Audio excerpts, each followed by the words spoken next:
Test করে দেখি খিচুড়িটা কেমন হলো, একটু টেস্ট করে দেখি। বিসমিল্লাহ। সেই স্বাদ, অনেক মজা।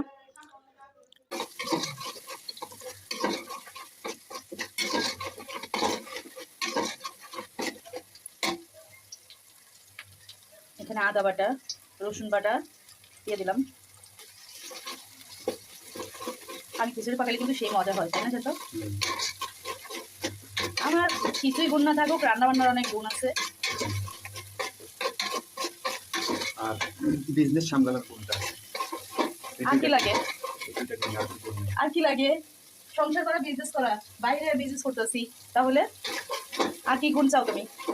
আরো কিছু চাও? বাবা গাইজ, এখানে আজকে দুপুরে মেহমান আসবে, খিচুড়ি পাকাবো। আর এদিকে হাঁসের মাংস পাকানো শেষ। হাঁসের মাংস দেওয়ার খিচুড়ি খেতে অনেক মজা লাগে। জিরার গুঁড়ো দিয়ে দিলাম, জিরা বাটাও দিয়ে দিছি, গুঁড়োটাই দিয়ে দিলাম।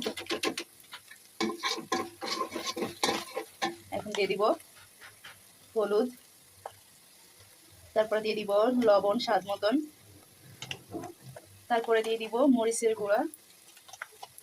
মরিচের গুঁড়াটা একটু বেশি দিব, ঝাল ঝাল না হলে মজা লাগে না। খিচুড়ি তো মজা লাগে ঝাল ঝাল না হলে। তারপরে এখন হালকা পানি দিয়ে একটু কষিয়ে নিব, তেলোটা পর্যন্ত কষিয়ে নেব। তারপরে এখানে ডাল, দেখো পোলাও চাল ভিজে রাখছি। এখানে ডাল, মসুরি ডাল দিয়ে খিচুড়ি পাকাবো। আর এখানে আছে পোলাও চাল। এই যে পোলাও চালগুলো আমি আধা ঘন্টা আগে ভিজে রাখছি।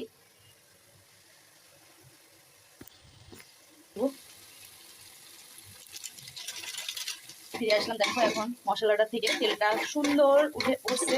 এখন দিয়ে দিব পোলাও চালগুলো,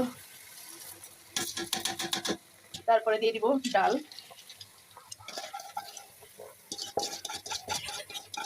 এখানে মুসুরি ডাল দিয়ে দিলাম। 1 কেজি চাল আছে আর 1 কেজি ডাল আছে, একদম পরিমাণ মতন সব কিছুই দিলাম, কারণ ডালের সংখ্যাটা বেশি না হলে ভালো লাগে না খিচুড়ি খেতে।